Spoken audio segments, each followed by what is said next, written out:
And let's recall that insofar as the matter of expelling Palestinians from the land, the United States, in the first weeks, the first months of the affair, supported the idea of forcing the Palestinians and Gaza out of Gaza and into the Sinai Desert. This is a matter of record, it's not speculation. Secretary of State Blinken went to Cairo at that time, urging and persuading, trying to cajole President Sisi to accept that. This was Michael Brenner.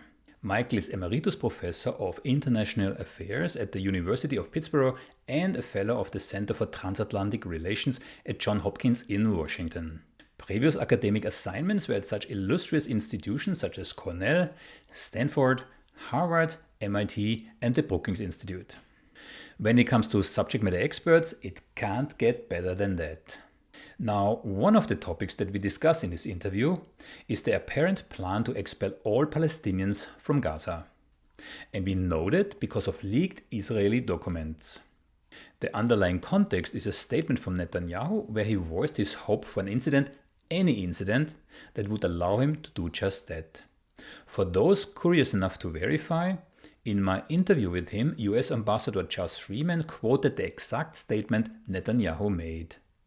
And now that such an incident has indeed occurred on October 7, 2023, these leaked Israeli documents surface which show that only 6 days after the attacks, the Israeli Ministry of Intelligence issued a directive to deport more than 2 million Palestinians out of the Gaza Strip.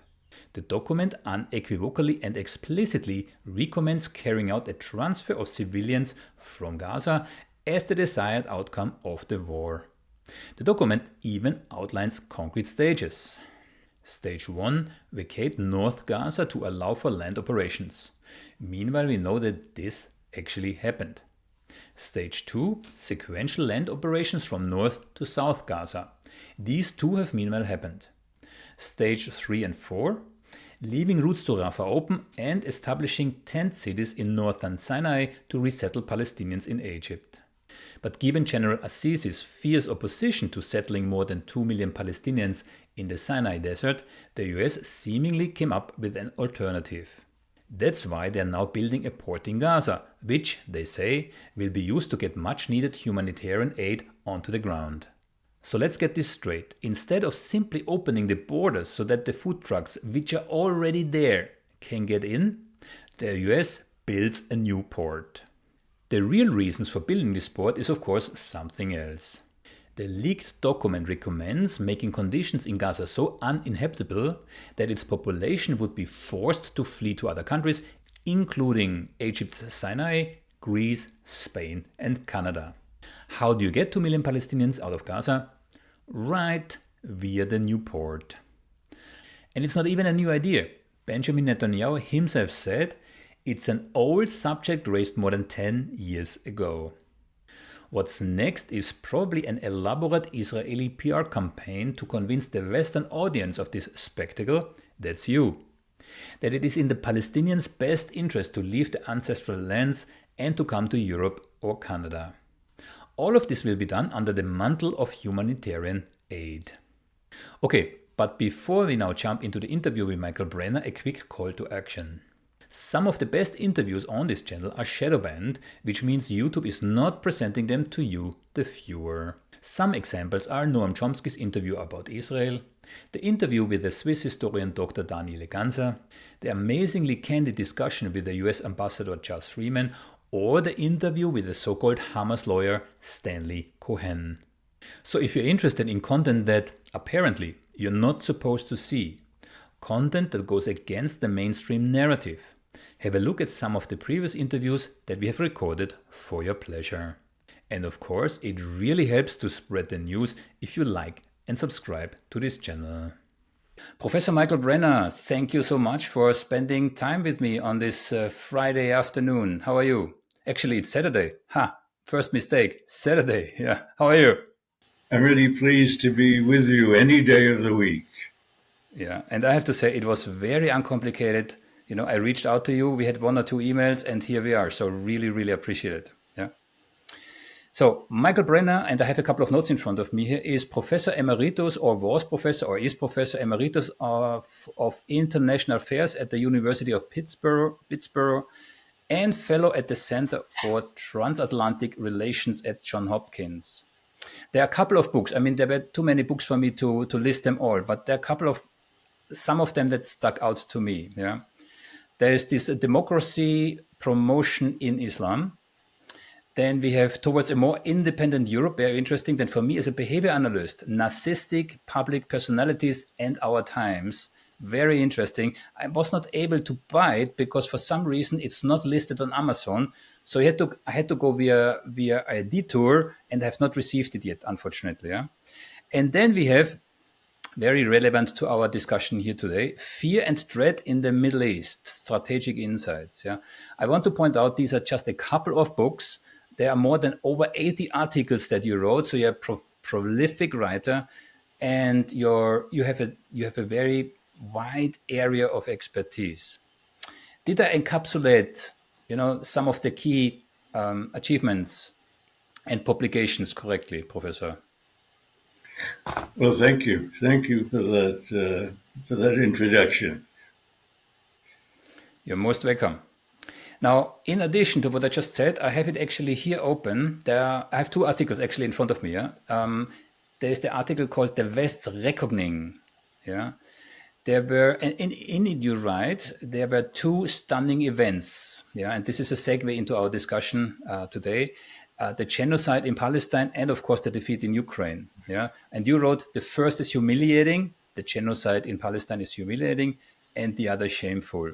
Yeah, so we just agreed, and no, you just were kind enough to agree for a second interview where we will deal with the Russian proxy, so the American Russian proxy war in Ukraine separately. Yeah, but genocide in Palestine, the first humiliating event. So what's your added comment here?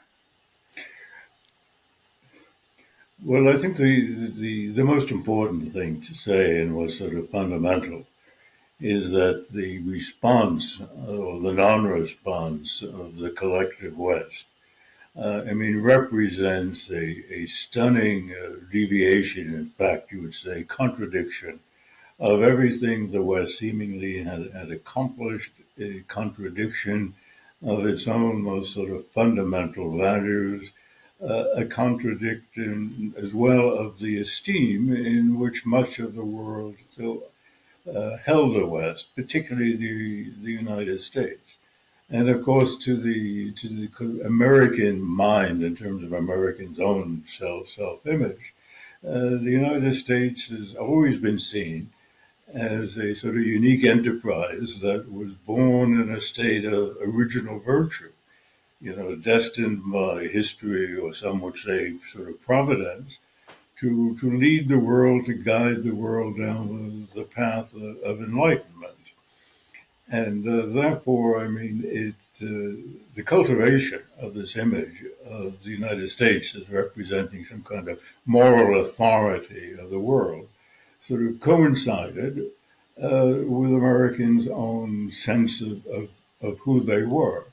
And now, of course, you have a situation in which the West in general, but let's say the United States really sets the tune, has behaved in a manner which sort of undermines, doesn't obviate all of those claims, explicit as well as implicit, about its own sort of superiority in both ethical terms, in terms of the enlightened principles on which they've built their polities, etc.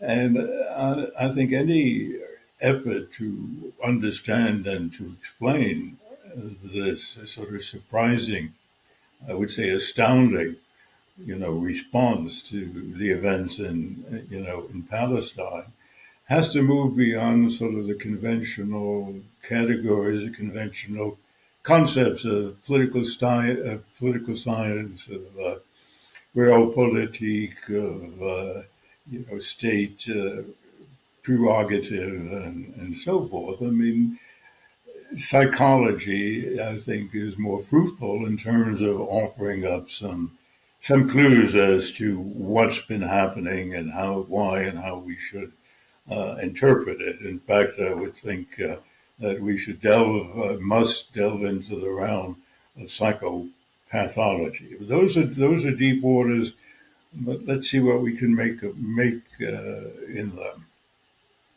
So for you, if I understand this correctly, there's no question whatsoever that the US is responsible for what happens in Gaza right now. Well, yes. I mean, the United States is responsible both in terms of creating conditions conducive to what Israel has done. And of course, the United States has become an accomplice in the grotesque acts and abuses by the Israeli. As far as the latter assertion is concerned, I mean, it's self-evident, tangible evidence.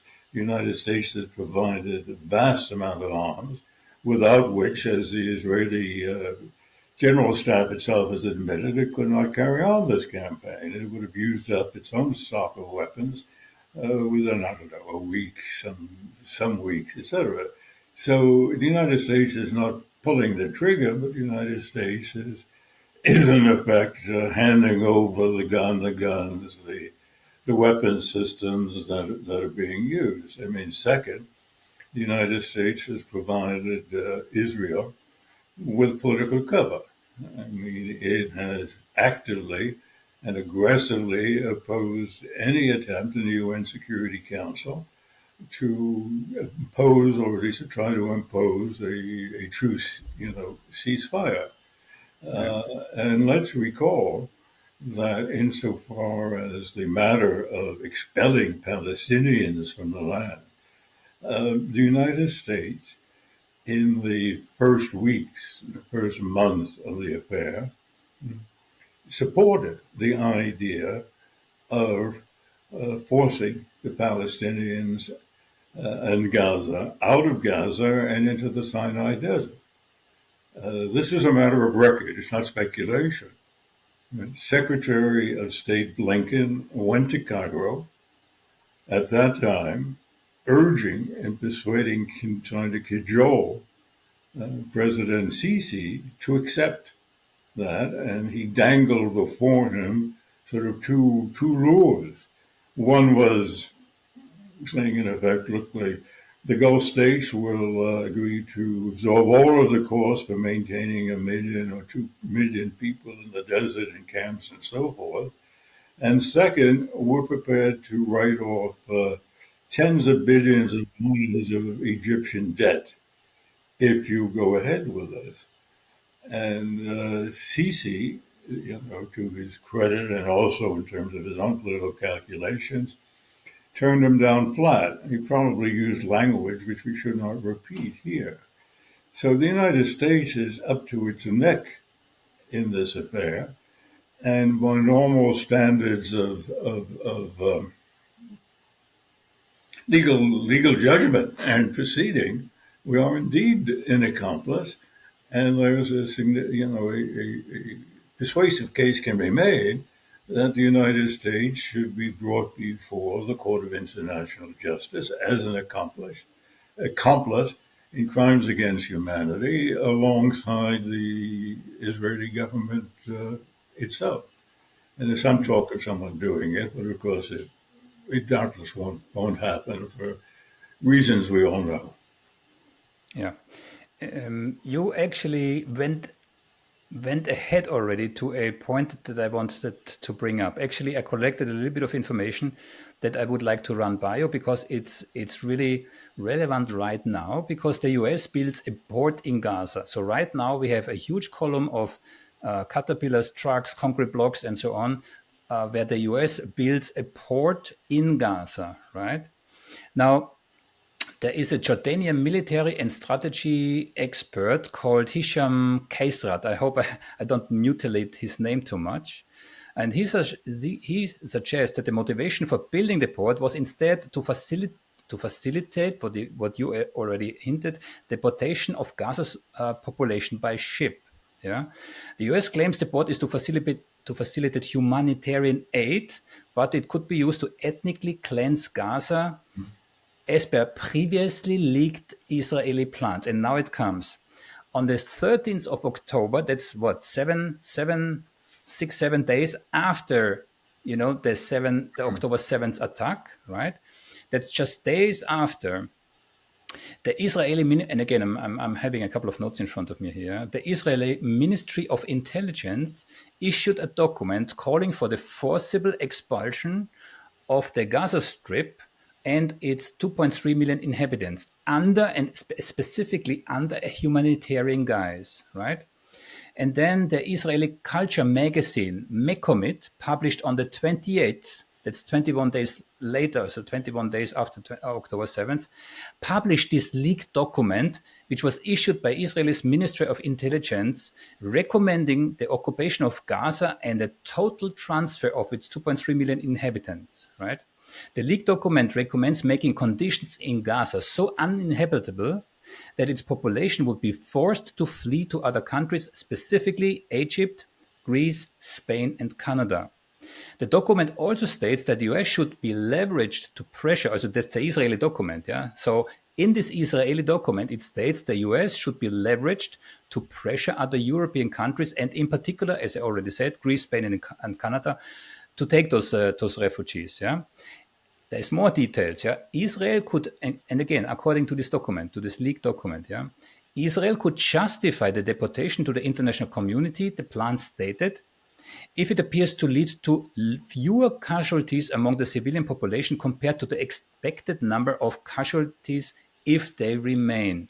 And finally, the document claims that if the population in Gaza remains, there will be many, many Arab deaths during the expected occupation of Gaza by the Israeli army, and this will damage Israel's international image more than the deportation of the population, right? And lastly, that comes now to America, President Biden is accused of establishing the port to appease public opinion in the US. As the presidential election nears, of course, yeah, large segment of his Democratic voter base have criticized Biden for his support of Israel's ongoing genocide in Gaza. Yeah, so it fits nicely with Joe Biden's interest. Yeah. So what are you saying to this potential? Well, it's not potential. This is planned. This was days after October 7th. Yeah. And the last thing before I give the microphone to you, I interviewed Professor Omar Batov, yeah, and he said something interesting. He said, historically, ethnic cleansing always preludes genocide. Yeah, so we are walking on a very fine line here. Yeah. So now I talk too much. Yeah. No, not at So all, not at all. I wasn't aware of this document leaked. It would be. Do you know whether it's been made public? Whether yes, it's it's public. I have the original Hebrew. I can send you the copies. I have it. Yeah. please, please. Well, Yeah. nothing in that document surprises or should surprise anyone. I mean, after all, the essence of it has been stated, uh, by senior Israeli officials over the course of the past 5 months. And the talk of expelling the Palestinians from Gaza uh, is at the very core and essence of long-standing Israeli plan and strategy. I mean, it's built into the Zionist project. After all, the Zionist charter talks about creating a Jewish state.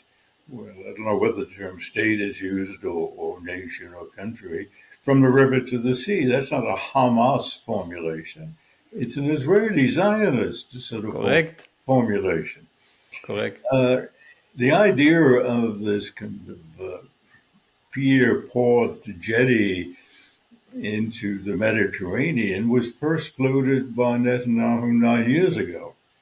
I've no reason to doubt that in the back of his mind and the back of the minds of he's still prime minister and his colleagues, is that this could be used as a sort of terminal or point of departure, if you like, for exiling masses of Palestinians. In the short term, it is exactly as you said, it's a public relations gambit, and a self-evident one. Biden and the White House, and therefore all of his minions, if you like, in the State Department and National Security Council, etc., are, are fixated on only one thing, and that's the November election. And that shapes and guides everything that it does at home and abroad. And so they've come up with a couple of ideas as to how to try and cleanse their tarnished image in the minds of many Democrats, in particular the progressive wing of the Democratic Party. Uh, and typically, it's uh, it's a fanciful notion because people who have been American and American potential voters who've been thoroughly alienated by what the administration has done and not done, they're not going to be fooled. The less informed public has already been brainwashed into accepting, in effect, the Israeli, backed by the United States, the Israeli conception and framing of the entire Gaza crisis. So, I mean, the people that he's concerned about in terms of potential, well, voters or people who might abstain from voting because they won't go towards Donald Trump either, uh, is pointless. It's not going to work. It isn't going to work, just as people have seen through this latest ploy of the resolution proposed to the UN Security Council, which really is nothing at all new in it. All it says, in effect, that if Hamas sort of agrees to a 6-week pause in which perhaps some humanitarian aid would allow in, still directed and controlled by the Israelis, right? And if they give, and they would get the pause as long as they gave up the hostages, gave up their leverage, and then with a few more calories in their bellies, the Palestinians would once again come under fire with a choice of either stoically or fatalistically accepting that, or trying to breach the barriers that at the moment prevent them from wandering into the Sinai Desert.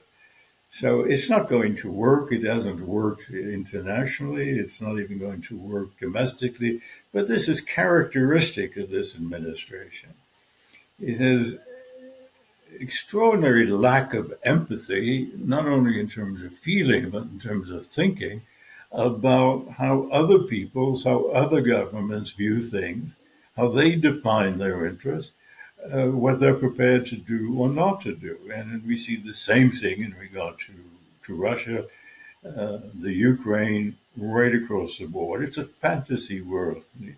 And that's what one of the reasons why I suggested a moment ago, we really have to look we're into the realm of individual and collective pathopsychology. You just mentioned Donald Trump, right? So for those who are irrationally hopeful that anything will change under Donald Trump, let's not forget that they put the embassy back to Jerusalem. But just a couple of days ago, Jared Kushner, his son-in-law, was recorded saying that we should clean up the Gaza Strip, and he specifically talks about waterfront property in Gaza as being very valuable. So tying this into these plans that we just discussed to expel 2.3 million Gazans from the Gaza Strip in some other countries, matched with the statements of Jared Kushner about the waterfront property in Gaza to being valuable and a business opportunity, that's just weird. Yeah?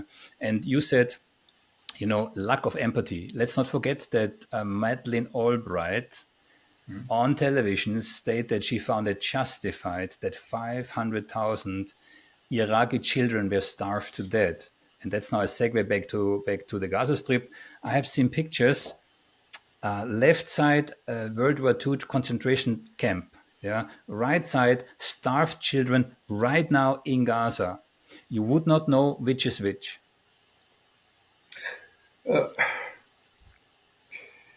This is puzzling, right? I mean, one can offer explanations in terms of looking at history, distant in the distant past, more recently 20th century history, to try and understand the complex psychology, especially in Europe, in the sense difference between Europe and the United States in terms of its perception of Israel and its meaning of them is somewhat different. One can understand that at an intellectual level, or try at least to explain it, to understand at an intellectual level. At a human level, or even at a human level as a head of government or a head of state, it is still baffling. I mean, here you have, graphic images, and not just images.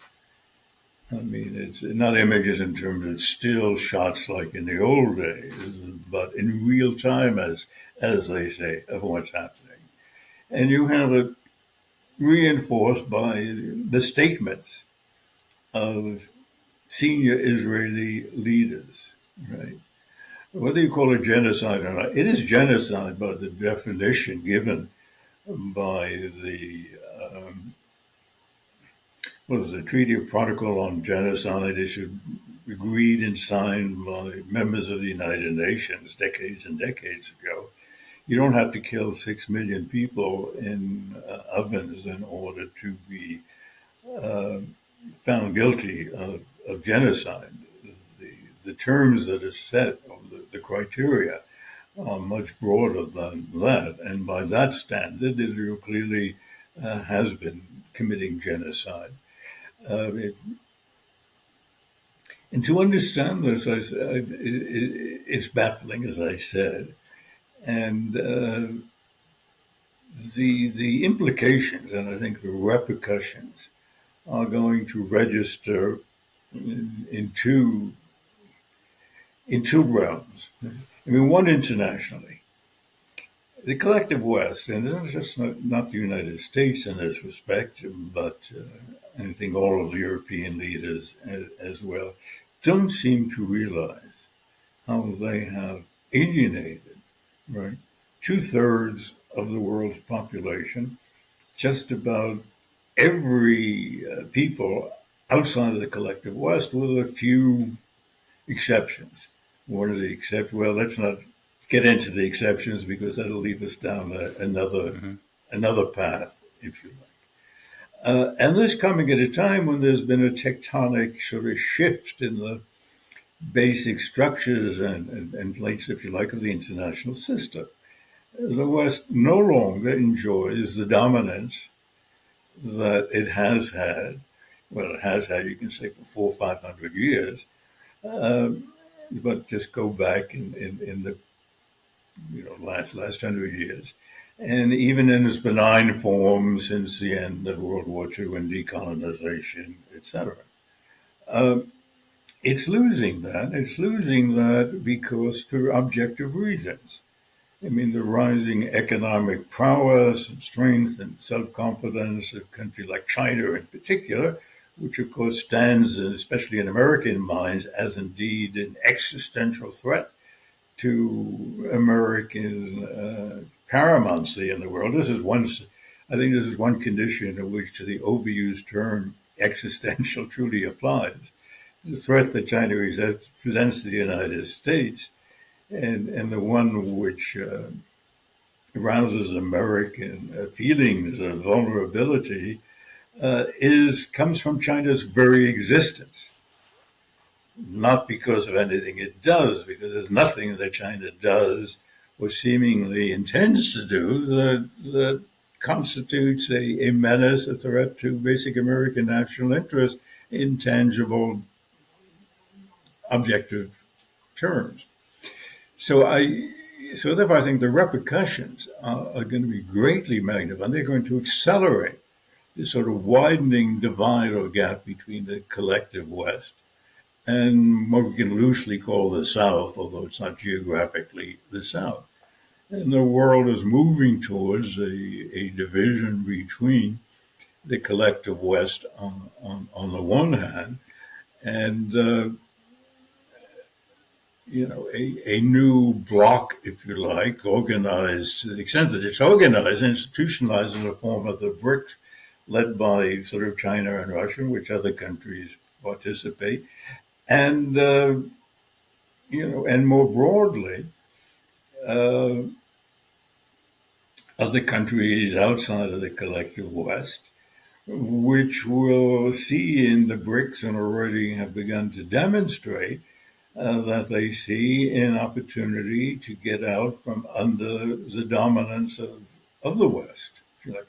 And no one in the United States, except for a few marginal people who are shunned and whose writings can only be found on marginal websites, if you like, and almost no one in Europe, as far as I can tell, recognizes this phenomenon, its significance in terms of shaping the world for into the foreseeable future, and how this is being accentuated, and as I said, although accelerated by the West's moral collapse in Gaza. So, the West relative influence in the world, let's just use that as a neutral term rather than in terms of geostrategic dominance, so that's a major dimension as well, especially for the United States. Influence across the board is going to be diminished, right? And its moral authority is totally dissipated. And the implications of this, of course, are profound and ignored by Western governments. And they continue down a path, doing things and not doing things, sins of both commission and omission, which are aggravating the situation. And they are, one might say, sleepwalking, but their eyes seem to be open. It's their minds that have gone to sleep. You just said it. So we in the Western world, we comprise 16% of the world's population, whilst BRICS now today already has the vast majority of the GDP. Yeah. So there is a massive geopolitical shift, which I believe both of us are still young enough to experience to some extent. Right. I just watched a CNBC interpretation of what happens. And again, I don't want to go into Russia right now, or China, because we keep it, But I just saw it, They presented the whole story as if the whole world is united in its view against Russia, It's just crazy. But in that context, and because you mentioned the UN, So after the US has torpedoed 3 UN requests for a ceasefire in Gaza, they now came up with their own request for a ceasefire, right? I'm not entirely. So, who told me? One of my previous interviewees said, and I think it was U.S. Ambassador Charles Freeman. He said to me, a ceasefire in Gaza is like offering a glass of water to somebody who waits for the gas chambers in the Second World War in the Nazi camps. Exactly. So a ceasefire is anyway. I was just wondering. I didn't have time to follow this up. I was wondering, do you know what's the story here behind? Because this time Russia and China vetoed America's request for a ceasefire. It's this strange ping pong going on. So do you know what's the background here? Well, let's understand what measures are incorporated into the resolution and why it garnered 11 votes. Right. First of all, it doesn't call for a ceasefire. In effect, it calls for a pause. Whether it's 60 days, 45 days, 30 days, it's a pause.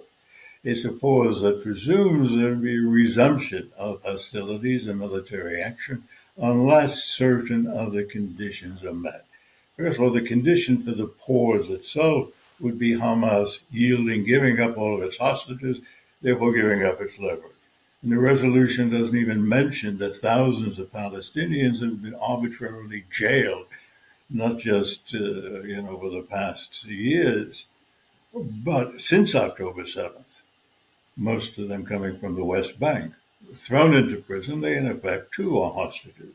But it's not mentioned, other than by Hamas itself. Nothing in this resolution refers to that.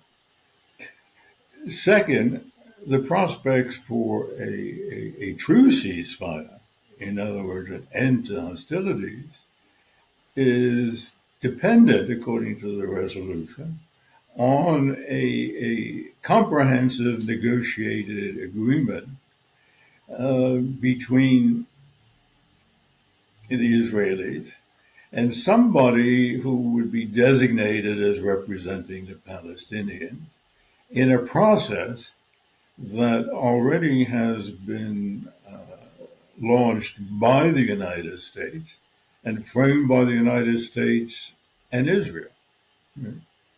And until such an agreement, however unlikely, were hammered out, once the 60 days is over, and there's not going to be any agreement within 60 days, obviously, Israel will be free to resume whatever it intends to do. The resolution also says nothing specific about the Rafah situation. It is alluded to in passing in the preamble, that's all.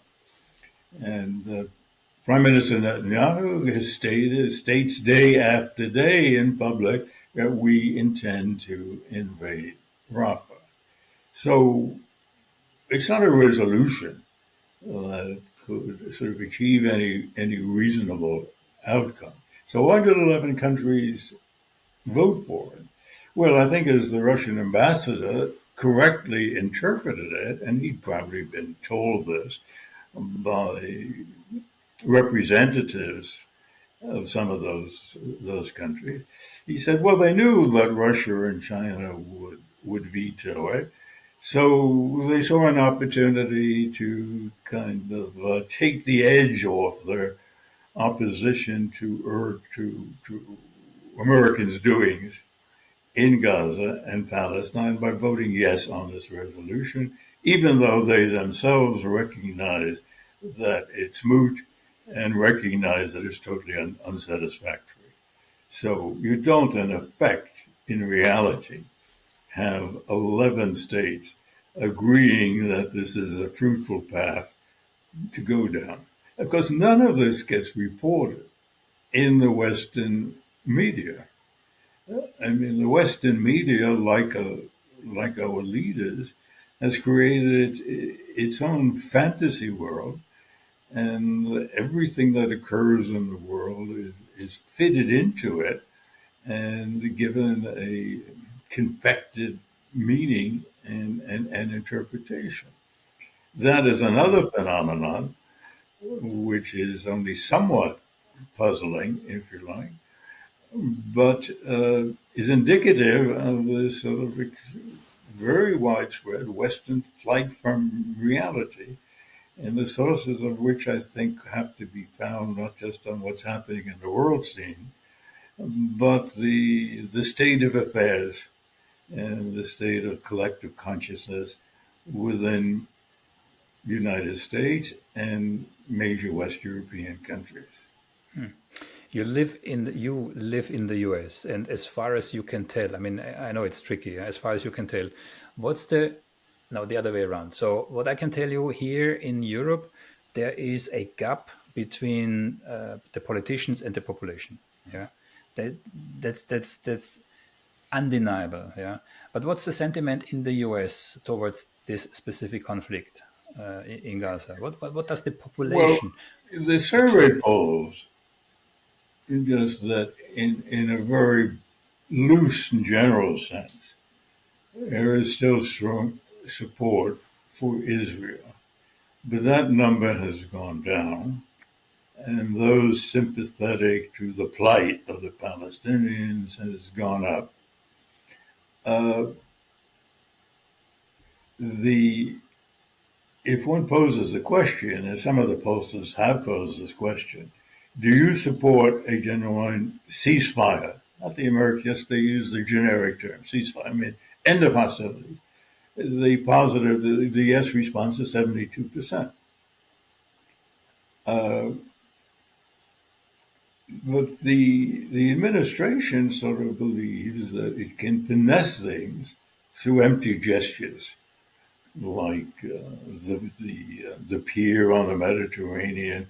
I mean, it's a thing. It's so absurd. If you have 1,000 trucks being blocked by the Israelis at the checkpoints, then why should you expect to behave any differently if some of the same supplies arrive at this 2, 3 months from now at this pier in the Mediterranean? I mean, it's totally illogical. But if you live in a world of fantasy, logic doesn't count anymore. Yeah. I interviewed the former director of the Max Planck Institute, Wolfgang Streeck, a couple of days ago. Actually, yeah. And he wrote an article called Master and Servant, right? Where he describes that the power balance between Israel and America has shifted to the advantage, to the definite advantage of Israel. Yeah. Meaning that Israel no longer listens. I mean, I'm saying this politely, yeah, that Israel no longer listens to what comes from the US. What's your take on this? Well, the Israeli-American relationship is unique in history. In effect, American policy in the Middle East generally, but most specifically in regard to sort of Palestine, has for decades now, I mean, going back to the certainly the 1960s, is in effect dictated in Jerusalem. The United States has voluntarily, for a number of reasons we can go into, abandoned its prerogative and legitimate right to use American national interest as the benchmark to determine what it does and what it does not do. Uh, you can say one can understand this more in Europe. I mean, given the history of Europe's encounter with Jews and Judaism for at least 1,500 years. I mean, we all know the biblical and scriptural basis sort of for this, although it really didn't begin until the collapse of the Roman Empire. Although Augustine, he incited mobs of Christian jihadis not to go after the Jews as their primary target, but to go after all of the heretics, the Gnostics, and in the process pagans, and also along the way destroy synagogues, because he was obsessed with the idea that you had to build up and strengthen the church for fear that another Julian might come along and reverse the Roman Empire's adoption of Christianity as the official religion of the empire. Anyway, we know what the 100 years history has been, which reaches climax in the Holocaust. So one can understand the complex psychology of Europeans when it comes to anything having to do with Israel. Just to mention the words Jewish and Israel in Europe. I know Europe fairly well, particularly Britain and France and Italy. Germany less well. All you got to do is mention those words, and Europeans' minds freeze. They're incapable it's a shock, not a shock, but sets off a whole set of emotions which are obstacles to reasoning and reasonableness. In the United States, though, Americans haven't had that kind of direct experience, because the United States, in terms of its own history and in terms of the conduct of its populace, has never been engaged in anything that approximates the abuse of Jews in Europe.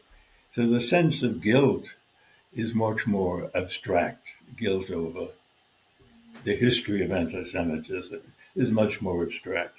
So you can't really underscore that as the factor which animates, shapes American thinking and animates American actions.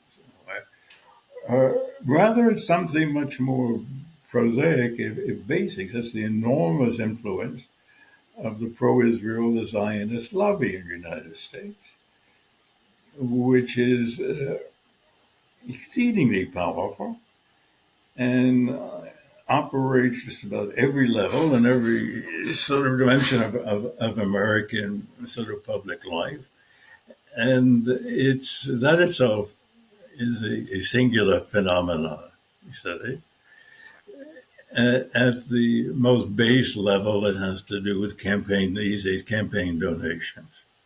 American electoral politics turns on spending, how much spending you have, how much money you have in your coffers. The New York Times has front page story, Biden leads Trump in terms of campaign fund contributions. That's a front page story in the New York Times. Right? And in fact, they've bought Congress and also bought presidential candidates as far as major donations concerned. So it's not a question of Jewish votes. Over 70% of Jewish Americans, to whatever extent they identify as Jews, they might be practicing, not practicing, whatever, has always voted Democratic, and always will. In addition to which, the Jewish population, although it's widespread, the biggest concentrations are in states like, New York, California, New Jersey, to extent Pennsylvania, Illinois, which are Democratic states anyway. So even if there were a defection, and there's not going to be any defection to Trump, because his views on Gaza are exactly the same as the administration. He just says Israelis should finish the job and do what they got to do. But to the extent there's any defection of votes, it's not going to change anything given the American electoral system. What counts is the money, the donations. Those are the people that American politicians don't want to alienate. Of course, this has to also be set against the backdrop of the enormous sort of sympathies towards the Israeli project, the goodwill, the kind of Cinderella story, which became all the more poignant after World War II. In its reality, and this is shaped feelings and attitudes towards Israel, viewed it in very idealistic terms.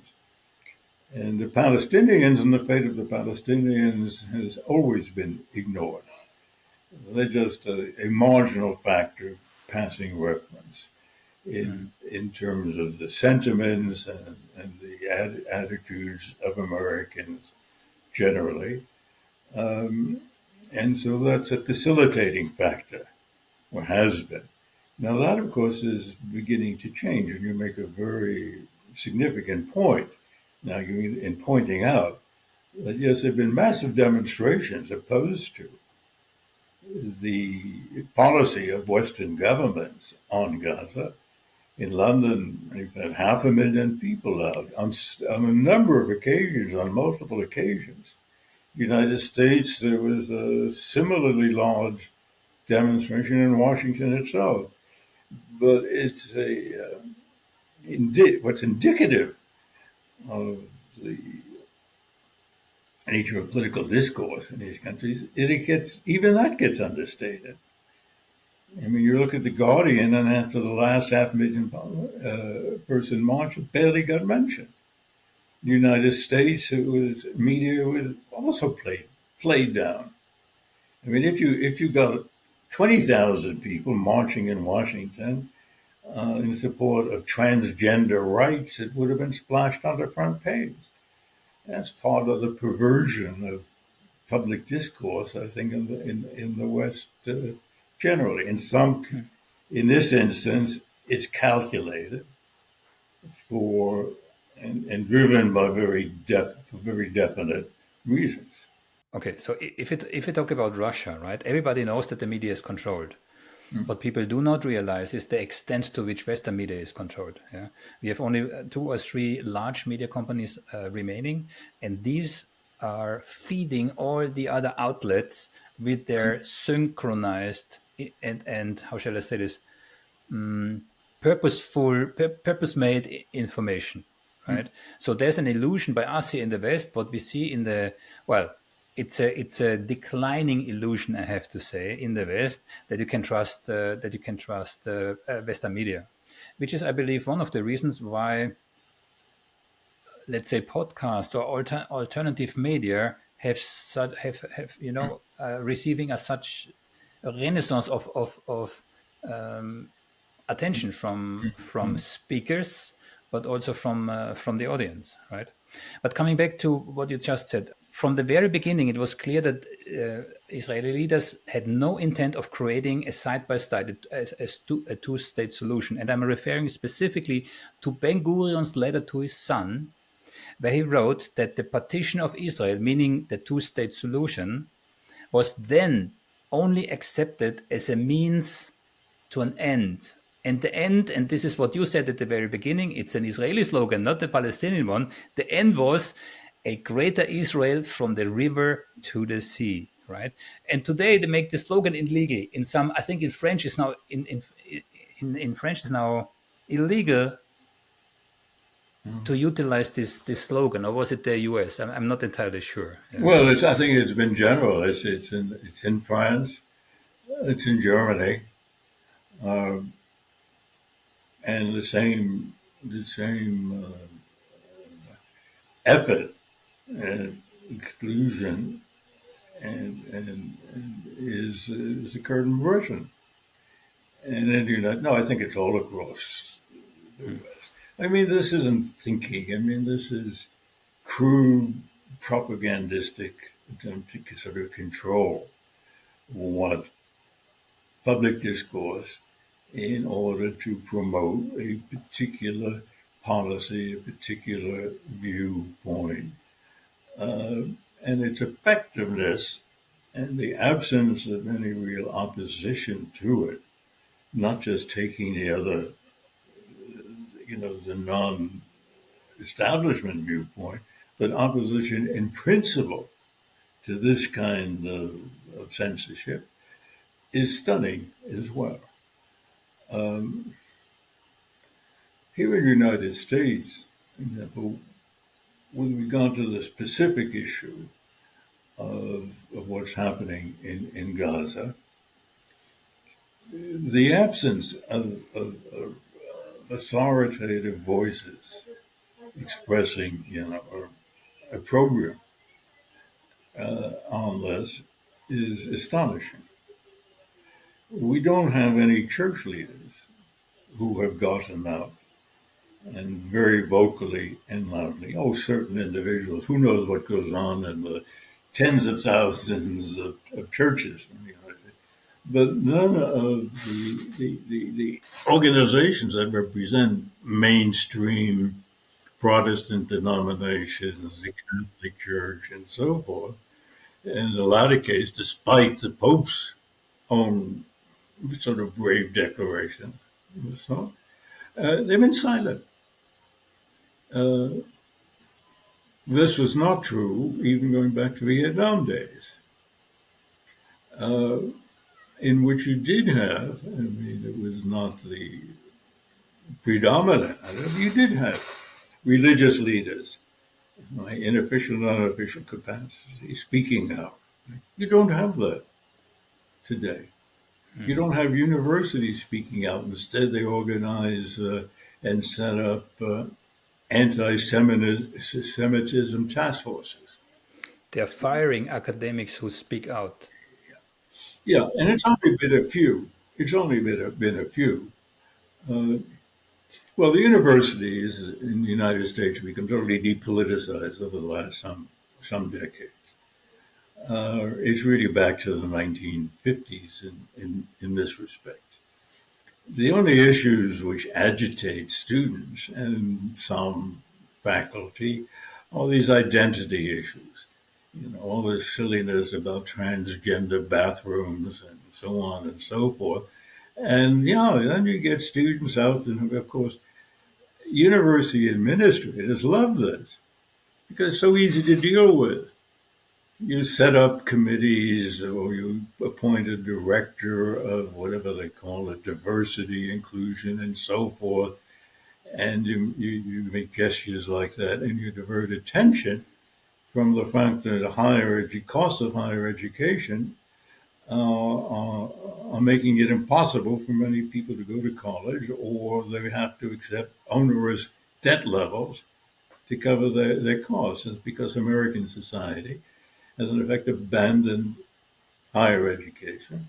I know we're off on a tangent. Let me just make one more. American university presidents today are preoccupied with only two things. Above all, raising money. And this is true of public as well as private universities. And two, avoiding some kind of scandal, sex scandal, or athletic department cheating and abuse of women athletes scandal. So that's the only two things. And so we're not even talking about great issues of the times, even talking about the substance of what goes on in curriculum. There's very little interest in this. No university presidents don't address it. So it's totally unrealistic to expect them to get up there and say something about the United States, the complicity in genocide in Gaza. Yeah. If I may, can we briefly discuss October 7th? Yeah. So I had on that topic a interview with the former US ambassador Charles Freeman, yeah, and he was quite outspoken. Yeah. But I would like to hear your general view, because basically everybody in the Western media presented as if the whole tragedy about Gaza started with October the 7th. Yeah. Basically, right afterwards, any interview anywhere, the first question was, do you condemn Hamas? Yeah. As if the whole story didn't start at least in 1880, right? I mean, Herzl died in what, 1919, I believe. Yeah. 70. So, The Balfour 19, Declaration, yeah, exactly. Yeah. 17. So, I think it was yeah, 1917, wasn't it? Anyway, the, unimportant. it goes way before the Holocaust, right? So, and this what you just said, omissions, yeah, this omitting of the whole, what is it, 75 years of extreme occupation. I a couple of months ago I was in Amman. I interviewed a survivor of the 1948 Tantura massacre. Yeah, there was Deir Yassim, where first Israel said, okay, if you don't fight back, nothing will happen to you. So in Deir Yassim, the people didn't fight back. Israel invaded the country and killed I don't know how many people. Then came Tantura, right? Tantura, knowing what happened in Deir Yassim, they defended themselves. The same thing. They came in with a column of tanks, took the village, separated women and children, and killed. I mean, I interviewed actually two survivors of that incident: a man in Germany and a woman in Amman. Incredible, right? So Israel is a child of terror, and this behavior you can see going like a red line through those last 75 years, culminating in what happens today. So October 7 is a blip if you compare it to the last 75 years. So what's your take on October 7? What happened and why? Well, I have enormous respect for Ambassador sort of Freeman. I do occasionally exchange brief emails with him, and I followed his interviews, and I distribute them, in fact, on to a listserv of people I communicate with. And I I will agree. send you the link from the interview. I will send No, it to you. no, I agree with 100% with everything he has said, and has said repeatedly.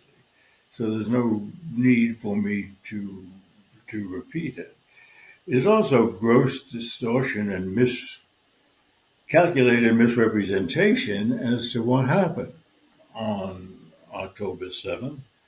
I'm not familiar with these. I haven't really dug into the sources and all the testimonies and the rest, but I have followed it at a distance and listened closely to what people who do know about these matters and have examined the evidence as to what happened. Like Alistair Croak, do you know him? No? Alistair Croak, he was a kind of UN involved in UN effort of mediation for decades. He's retired now, but he's very active. He has his own website, interviewed all over. He's intimate knowledge of Israel and Palestine and so forth. Is he still alive? Do you know? Yeah, Is he still alive? yeah. We can check him out. There is a website from a series of interviews by someone called Andrew Napolitano, and he interviews everyone. I mean, Scott Ritter and Larry Johnson and Mearsheimer, and also this man Crook. He has an interview with Crook half hour every Monday. Uh, let's see, what's the website called? I will find it. No, don't You'll mind. find it. I will find Just it. just go to Yeah. YouTube and say Napolitano. Anyway, so my understanding of things derives from what these far more knowledgeable people say. And what it turns out is, of course, that the story, the narrative, which is widely, if not universally accepted, is false. Uh, in terms of how many people were killed, well, even the Israelis admitted, of the 1,200, right, 380 were Israeli security personnel, either military or police. So it was a pitched battles, right? So you should subtract that. Second, more important, there's a very large fraction, most of the knowledgeable people estimate very roughly that half of the remaining 800 were killed by the Israelis themselves because they panicked. The pilots, helicopter pilots, and others came in, and they went wild. And every truck that they saw sort of leaving or trying to retreat to Gaza, those retreating to Gaza, which held hostages, they destroyed. They also destroyed every car fleeing, and which was simply Israelis trying to get out of the place. In addition to which, they fired on houses in which some of the Hamas people had taken hostages together, and they directed tank fire, which killed all of the hostages as well as the half a dozen Hamas people. One of the survivors of that has testified publicly. They also, in that famous youth festival, sort of, no, it wasn't a festival, it was a happening, a rave. It was a, There were it was a fights, music. It was a yeah, the music music. festival. Yeah. There were also gunfights taking place there, and many of those young people were killed by Israelis. So, rough estimate is now, so you're down to 400 civilians, if that many. Hamas itself, from what we understand, was after two things. One, of course, in terms of just to bring the plight of the Gazans onto the center stage in the world spotlight, if you like. They wanted to strike a blow against Israeli security, military, police, and they wanted to take hostages. They were not out there just to kill civilians for the sake of committing a terrorist act. When the breach was opened in the war, a lot of various other groups in Gaza, other either semi-organized groups or gangs of thugs or individual civilians, went out and they killed, responsible for killing many of the civilians who indeed were murdered. So, how many were actually killed by Hamas per se? It's less than 400. That's whether intentionally or in terms of being caught up in battles, it's less than 400, which is sort of a kind of average, 5-day weekend kill in Gaza by the Israelis these days, which is not to justify it or to, undervalue the lives of civilians, Israeli civilians who died in this episode. But it's necessary just to have a correct account and history as to what happened. Effectively, it was a jailbreak. It was a jailbreak combined with a very well organized military raid. After all, they seized and destroyed police stations. They killed 400 Israelis, uh, which was in technical terms executed very effectively. But none of this gets any attention or is even mentioned in the mainstream press. Yeah, Ambassador called it specifically this music festival. He called it a music festival next to hell. Yeah, so the inhabitants of this, how do you call it, largest concentration camp on earth, yeah, they could see and they could hear the music festival. Yeah, and let's not forget, 50% of the Gaza population is below 16. That means they've never put a single foot out of this utopian, environment with drones, executions, bombard and F-16s, yeah, and they see from their confinement, you know, a Western style, you know, ladies with very little clothing and so on. Yeah, it's just incredible. Yeah, It's overdue. What is long overdue is a Western self-reflection, and the events in Palestine, and in another sense, the enormous antipathy and hysteria about Russia are revealing of certain deformations, if you like, mm. in Western society. You said Russia, but you mean Gaza. No, Russia. I mean, I'm jumping. I Oh, say, okay, okay. Okay, okay. you know, Let's keep Russia for the other okay, interview. yeah. Thank you. But there's elements of sort of kind of mass hysteria Mm. evident in both. Does not speak well of the emotional stability, if you like, in terms of Western leaders, most certainly, and the susceptibility of Western publics to be so easily manipulated in this sense. I mean, when it comes to Gaza, the public didn't even have to be brainwashed. I mean, a quick rinse was all that was needed to turn them into unthinking and unquestioning and unqualified supporters of whatever Israel did.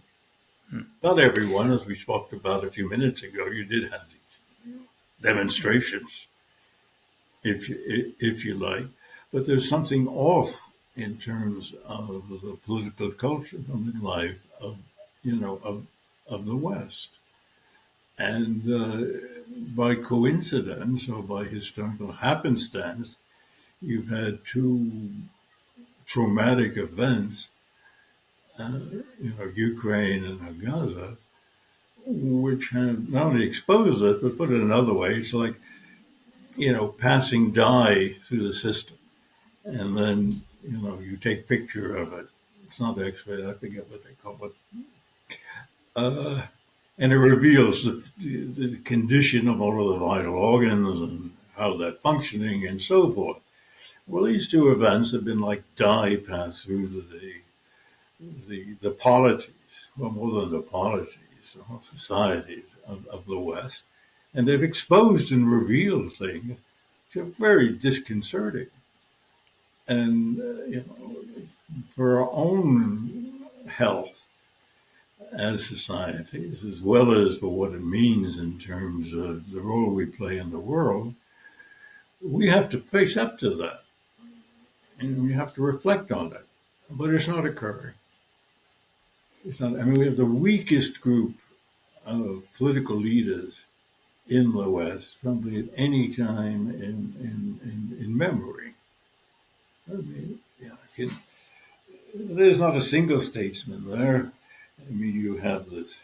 Well, let's not get into particulars. I mean, you let's think of a room in which you have Joe Biden, Justin Trudeau, Rishi Sunak, Emmanuel Macron, Olaf Scholz, Stoltenberg, Ursula von der Leyen. There's not a personage of any real sort of caliber and sort of quality and vision. Yeah, and you're not the only one. You're not the only one voicing exactly that. I won't mention Dutch leaders, but they're cut from the same cloth. They just elected the right wing, also just they got 2 months, 3 months, 2 months ago, a right wing government here in the Netherlands. Yeah. Well, but I mean, the rise of right wing, whether we're going to call them, some are neo-fascist, some are less radical, but all of these forces, it's not to their intrinsic appeal, but to the failures of liberal democracy. Yeah. And that's something else. And the Trump phenomenon in the United States, which is a cult. It's not a political party. It's not even a movement. It's a cult. The Trump cult. I mean, not everybody who votes for him is a member of the cult. Most of it is just habitual Republicans voting for a Republican. But, 20%, at least 25% of Americans have joined a Trump cult. And that's an extraordinary phenomenon for which there's no precedent. And that's the failure of liberal democracies and the kinds of societies they have fostered. And some of the very strong elements of uncertainty and insecurity which permeate Western society. America has gone farther in this direction than Western Europe. Enormous wealth gaps, enormous insecurities associated with the gig economy, if you like, the deindustrialization of the United States, because Germany has voluntarily agreed to deindustrialize and in act of utter madness and folly. And then, the popular... Sorry. You said voluntarily. I see it differently. Yeah. So for me, there is no doubt that America was behind the Nord Stream attacks, and Nord Stream attacks caused the industrialization. Yeah, not voluntarily. Yeah. Schultz knew what the United States was planning to do. Biden says, standing next to him, said that we'll do something or other. I forget his exact words. And Schultz knew what was going to happen and what happened. Could you imagine Schmidt or Kohl accepting that passively? Could you expect German political elites of that time to accept in conformist fashion that sort of thing? The consequences of Nord Stream are far-reaching, and we will discuss Nord Stream when we discuss Russia. Okay. If I may, I have two more little points, which I would like to run by you. One is Netanyahu, and the other one is Yemen. So my question to you is, how shall I say this?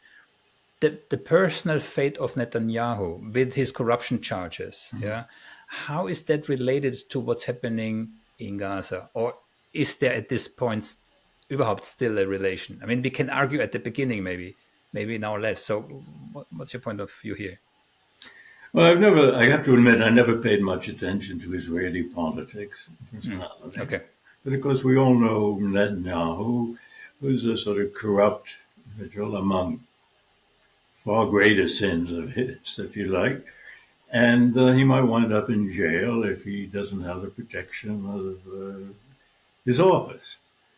And so he certainly would like at this point, and on top of which, he and his government were culpable in respect for what happened on October 7th. So I think in personal terms, he would like the crisis to continue as long as possible. He'd like the fighting, the kind of the physical confrontation to go on as long as possible, which means that this government of national unity would stay in place longer for a long period and postpone indefinitely the time in which he would have to, face the judicial authorities.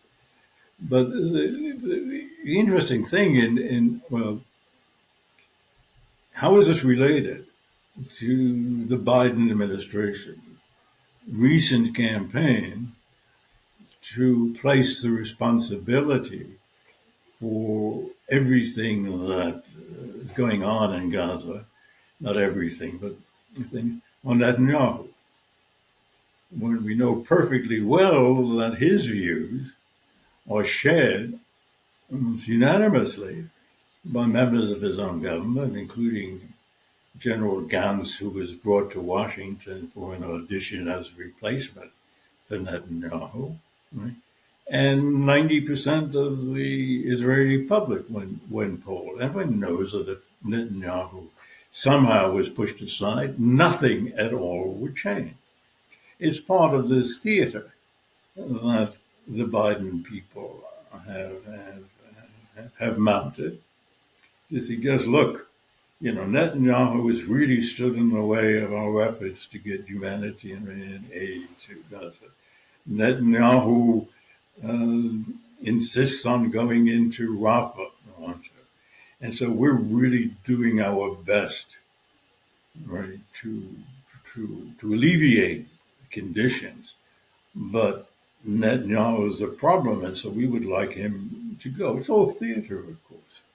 And it's all an attempt to fashion a more positive image of the administration in the run up to the election.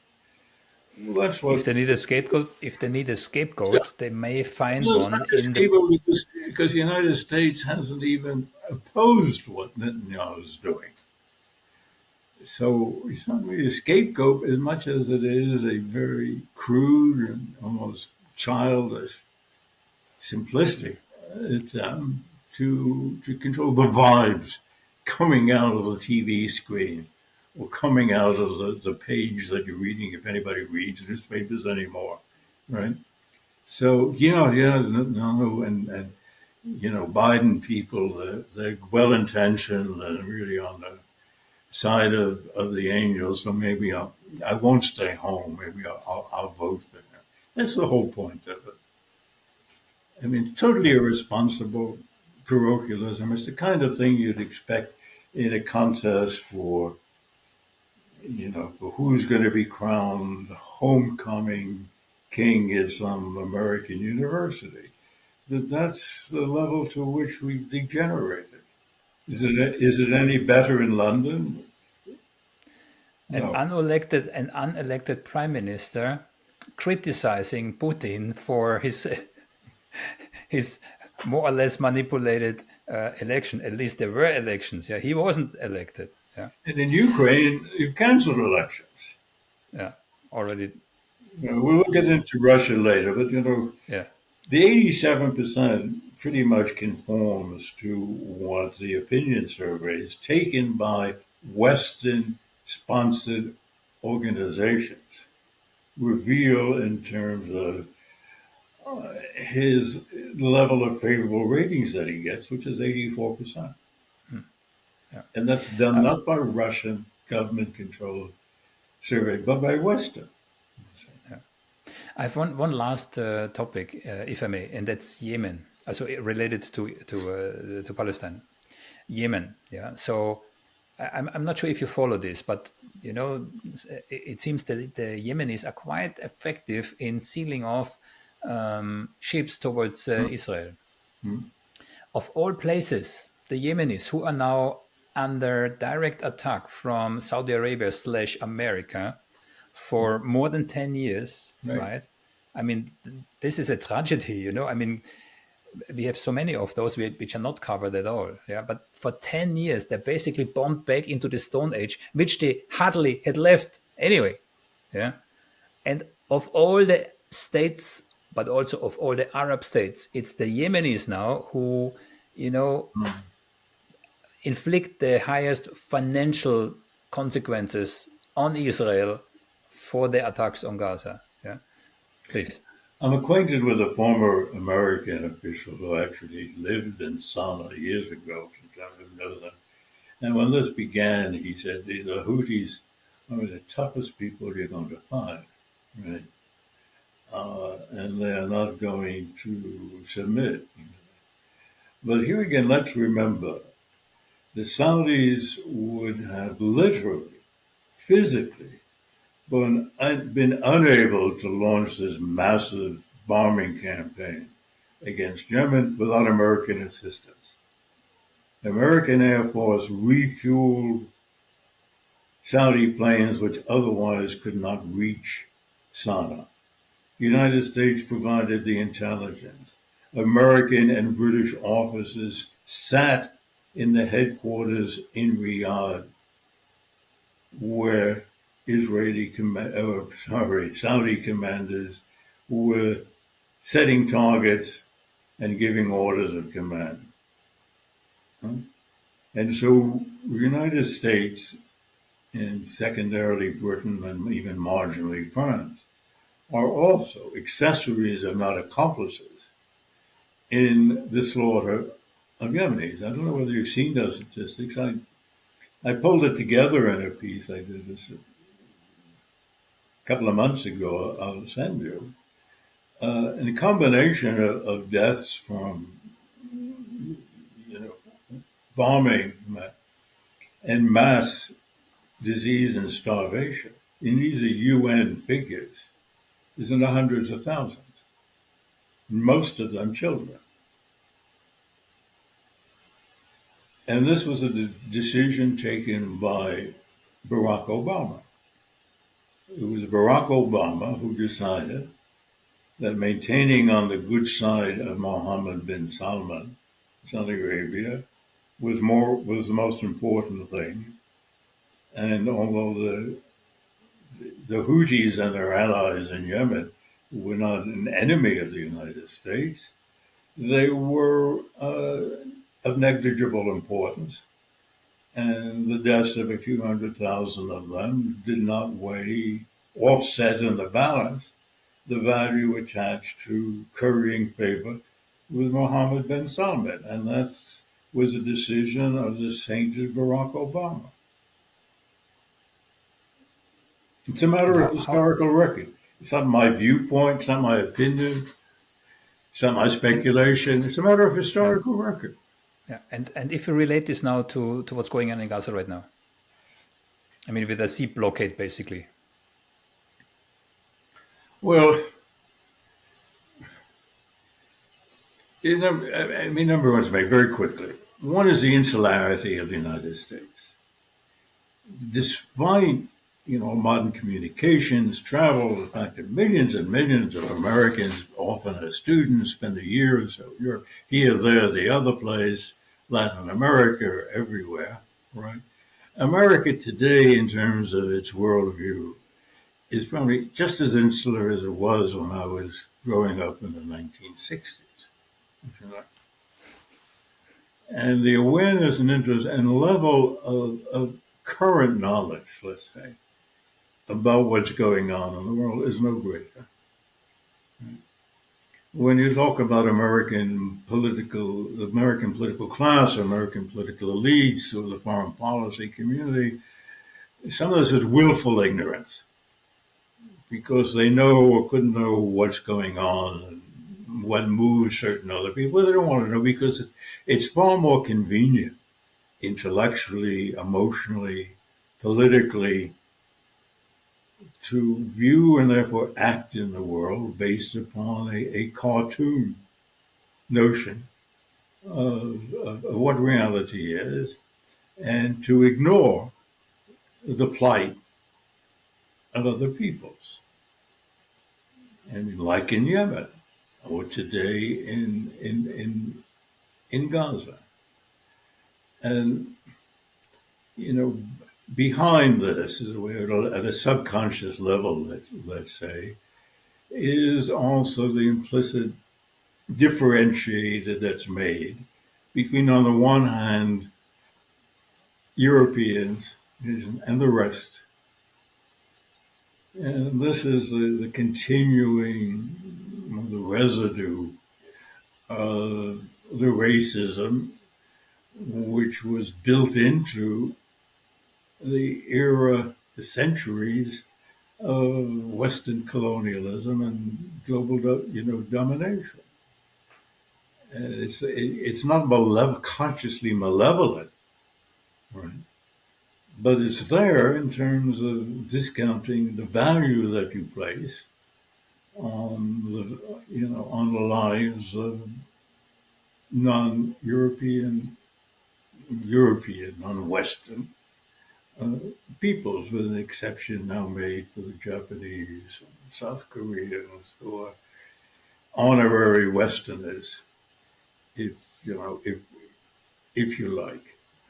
And I think we have to acknowledge this uh, in order to understand everything that's been at play in terms of attitudes towards people like the Yemenis and the Palestinians, both of whom, of course, are Caucasians in genetic terms, but they're the wrong type of Caucasians, and they have the wrong religion, and all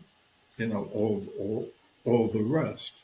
So it's easier to ignore their plight, and it's easier to do things through actions, as in Yemen, direct actions, or indirectly as accomplished in Gaza, which causes death and destruction. That's again back to the point that these events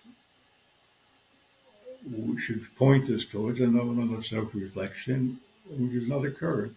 And of course, at the same time, you mentioned these primitive Stone Age people. Well, they're really not quite Stone Age, but anyway. Uh, but they have access now to advanced technology, like everybody else does.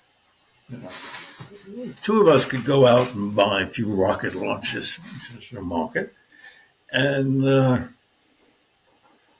go to the home of somebody we dislike, grievance against, and blow them to smithereens. And it's not just, Iranian. I mean, by the way, you should mention, it's not we're talking about it, the Houthis are not an Iranian proxy. As somebody I know well, who was former deputy director of DGSE in Paris, the French intelligence agency, and has spent 20 years of his life in the Middle East, and has written probably the best book on political Islam that's ever been written, although it's in French, hasn't been translated for a variety of reasons. As he told me, confirmed a few weeks ago, he says there was no Iranian presence among the Houthis until the war with Saudi Arabia began. Although the Houthis are not only Shia, they represent a heretical strain of Shiism, which has always been condemned by the Iranian Shiites. And what you have in terms of Iran supplying the Houthis with some kind of military equipment, first in fighting the Saudis and the Yemeni allies, and more recently, is strictly a matter of raison d'etat, right? Convergence of practical interests. And the Houthis, for their part, view it the same way, and they are not dictated to. They will not accept dictation by the Iranians. They'll do what they want to do. And they're technically able enough to operate these weapons and accomplish the end it's accomplished, which is to shake the whole world economy to spur inflation by forcing all of the huge volume of traffic that normally goes through the Suez Canal, connecting Asia with Europe and America, to go around the Cape in a way. And they've done that not because that was their intent. Their intent was to block seaborne commercial traffic between Israel and also any Israeli-owned or affiliated vessels. They did not initially intend to prevent navigation in the Red Sea generally. But then, of course, we jumped in to protect Israel, and it took on new dimensions, and the risks as such. The risk factor that the insurance companies will draw insurance or demand exorbitant premiums for anybody navigating the Red Sea, just because of existential risk, if you like. And so there again, another and a more, not that minor, but relatively minor economic key indicates the vulnerability of the West, and we no longer control the world, and people don't want to face up to it.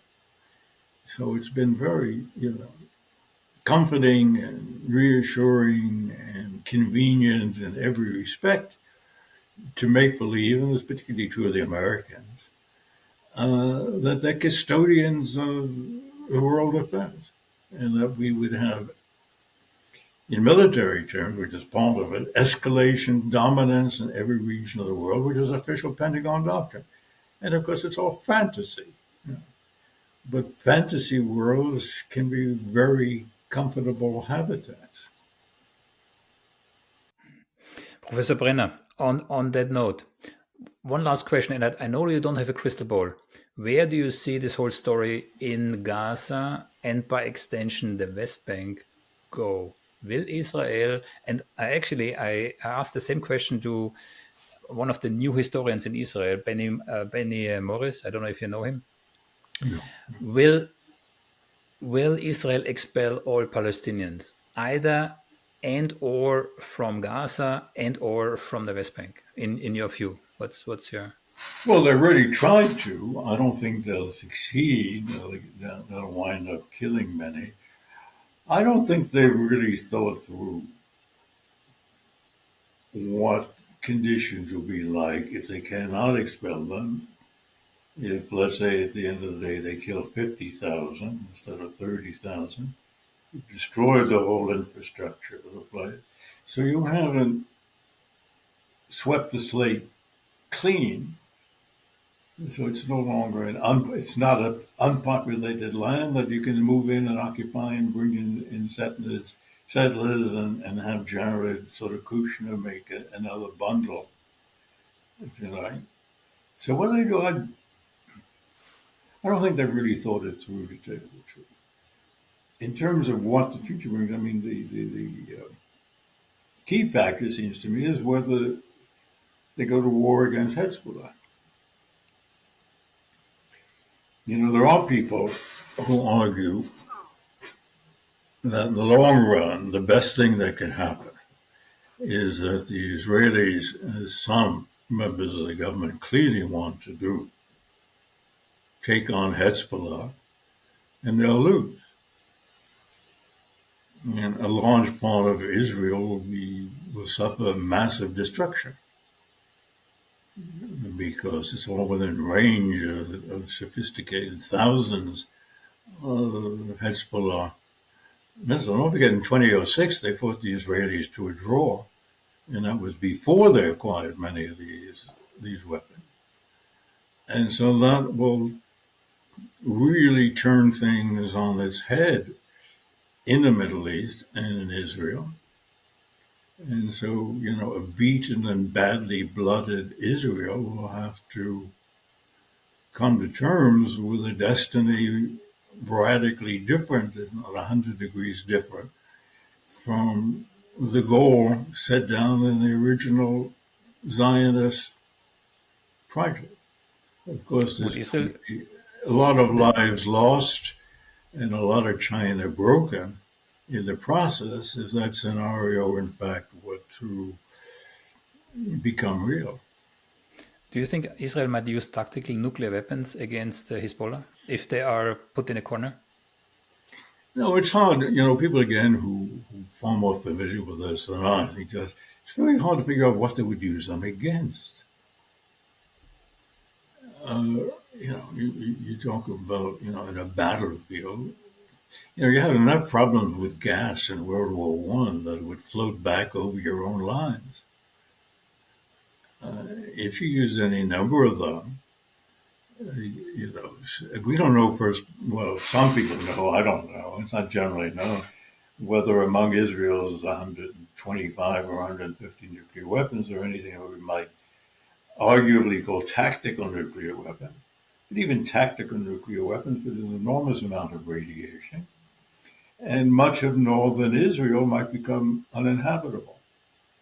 So, you can't sit there and say, well, we'll wait until December when the winds shift and they come from the north. Well, no.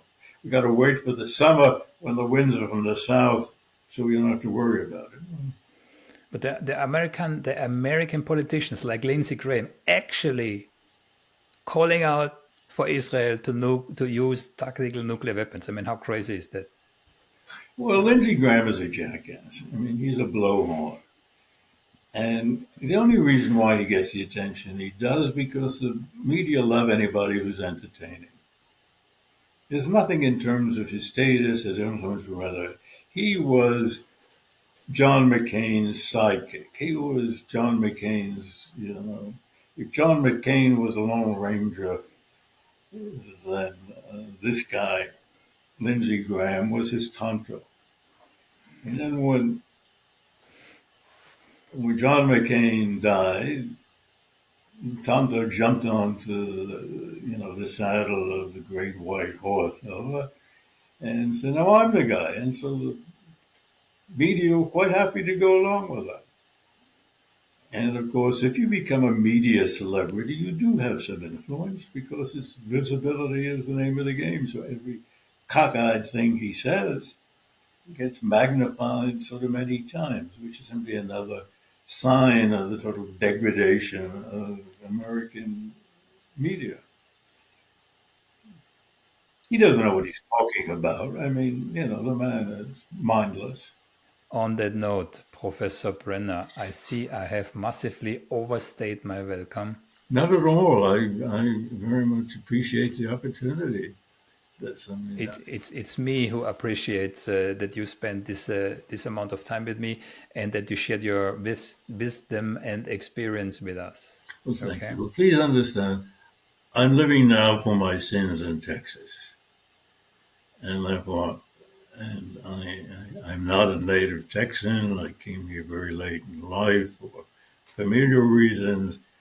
And if I weren't doing this, the only thing I would do would be gazing out the window, watching the tumbleweeds rolling down dusty Main Street in front of the Longhorn Saloon. Thank you very much, Professor. I will talk to you soon. Yes, I very much welcome that.